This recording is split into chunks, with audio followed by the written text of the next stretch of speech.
અને મને વખાણ કરવાની ટેવ નથી. તમે મારા સ્વભાવને આમાંથી ઘણા બધા મારા સ્વભાવને જાણતા હશે, પણ સત્ય કહેવાની મને ટેવ છે. હા, એક બહુ સરસ એક વાત મારે કરવી છે. 2-5-10 મિનિટની વાતો મારે આપની સમક્ષ મૂકીને પછી આપ સૌને જે આનંદ કરાવો છે, પણ મને ખૂબ ગમતી વાતો. એમાંની એક આ વાત, દાતારી કોને કહેવાય સાહેબ? જેના તેનાથી ન દઈ શકાય, આ કાયમ યાદ રાખવું. હવને ગમે સંસારમાં લાખ વાતે લેવું, પણ દુનિયામાં દેવું એ તો વહમું લાખા વેચિયા. હવને ગમે સંસારમાં લાખ વાતે લેવું. હા, મેં એવા અબજોપતિ કરોડોપતિ મેં જોયા છે કે રામ રામ ભજી લ્યો, કોઈ દી ખીચામાંથી 1-5 રૂપિયા નો નીકળે. હા, દાતારીની વાતો કરીએ કે દઈ ન હકે. દેવું બહુ અઘરું છે સાહેબ. રૂપિયો ક્યાં માફી ન દઈ શકાય. હારો આપણો મિત્ર હોય અને એનીથી ભૂલ થઈ ગઈ ને એને માફી ન દઈ શકાતી, રૂપિયો શું દઈ શકે સાહેબ? પણ આ પરિવારનો જે હાથ ક્યારેય આમ નથી હોતો, કાયમ આમ હાથ હોય છે. એની મારે એક વાત કરવી છે. એવો એક દાતાર માણસ, અને એવડી દાતારી એની કે જે કોઈ એની પાસે આશા લઈને જાય એની આશા પોતે પૂરી કરે. આજની તારીખમાં રમેશભાઈ પાસે કોઈ પણ માણસ પોતાની દીકરીના લગ્નની વાત લઈને જાય ને, એટલે એમ કે ભાઈ તું જમણવાર કરી નાખજે, જા કઈ ચિંતા ન કરતો, બધું થઈ રહેશે, કરિયાવર જે જોતો એ કરી નાખજે, એમાં કઈ પાછું વળી ન જોતો. હમણાં અમારા ધંધુકામાં એક લગ્નમાં, સમૂહ લગ્નમાં, આ માણસે, હું કોઈ સંખ્યા કે કઈ નથી બોલતો, એ માણસે આપણે ત્યાં ફામે જ બેઠા હતા, ફોન આવ્યો અને કીધું ભાઈ પાછું વળીને કઈ ન જોતા, જેટલા જે કઈ ખર્ચો થાય કરોડોમાં જે થતો હોય તોય વાંધો નહીં, અને તમે આપી દેજો. જામકંડોળા મારીને તમારી સામેનો દાખલો છે સાહેબ, કે પાછું વળીને જોયું નથી અને એને બીજો કોઈ લાભ લેવો નથી, પણ હંમેશા એને દીધું છે. એ ક્યારે દઈ શકાય? એક એવો દાતાર માણસ એટલું બધું દુનિયાને આપે, એટલે એના સલાહકારે એને સલાહ આપી કે આટલું બધું ન આપો.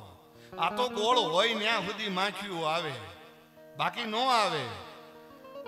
અને સાહેબ રાતના 3 વાગે માણસની ઊંઘ ઉડી, અને ઊંઘ ઉડીને જાગીને કીધું બોલાવો મારા સલાહકારને.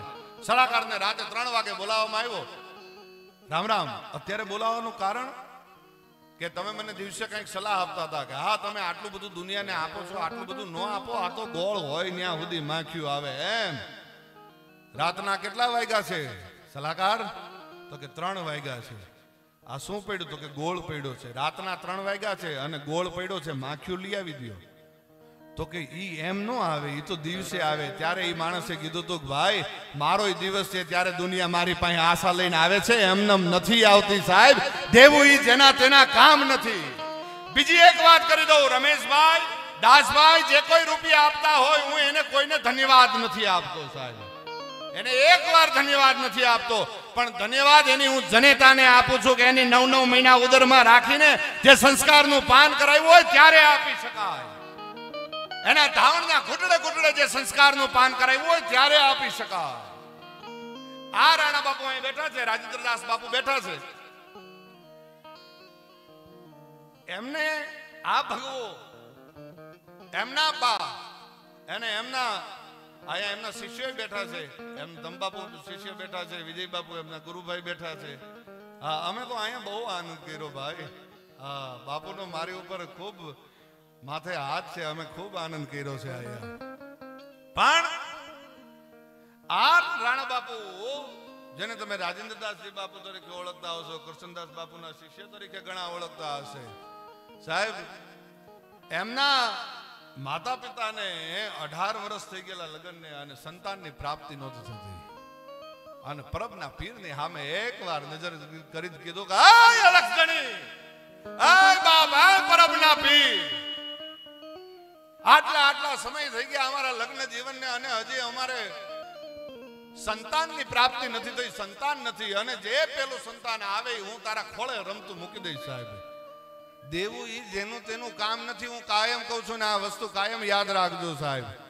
અને સાહેબ એના 9મા મહિને દીકરાનો જન્મ થાય અને એના 1.5 વર્ષમાં એ પરબના પીરે, આ રાજેન્દ્રદાસ બાપુ અત્યારે અહીંયા બેઠા છે ને, એને રમતો મૂકી દેવો ઈ જેનું તેનું કામ નથી સાહેબ. હા, એ તો નકર પછી માનતાઓ ઘણી ભૂલી જાય, અને આપણે ઘણા મિત્રો હોય છે કે માનતાઓ રાખીને ભૂલી ગયા. ના ભાઈ, ઈ કાંઈ અહીં તો અમારે બધું અમારી રીતે થયું, કોઈ કાંઈ નથી આપ્યું સાહેબ. પણ ના, એ તો જ્યાં થતા હોય ત્યાં થાય.